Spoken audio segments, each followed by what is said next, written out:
How to tag everyone in WhatsApp group. Hi everyone, welcome to the channel. This is Rose and I'm here to guide you to tag everyone in WhatsApp group. Do watch the video till the end and without any further ado, let's dive right into the video. First of all, launch the WhatsApp app on your device. Ensure to sign in and log into the particular account. Now you need to scroll down and locate the particular group chat where you want to tag everyone.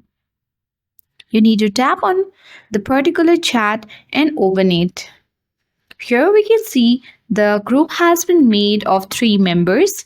To tag everyone, you can tap on the message section and with the help of the keyboard, you can easily type in @ and then the list of members appears on the top of the screen.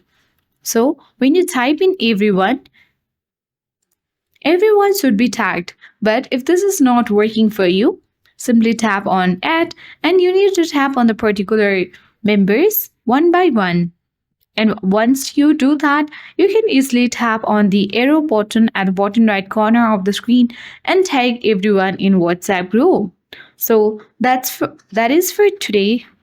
That's all for today. Hope this video helped you. If you are new to our channel, hit the like button and subscribe for more tech and tips videos. Thank you for watching.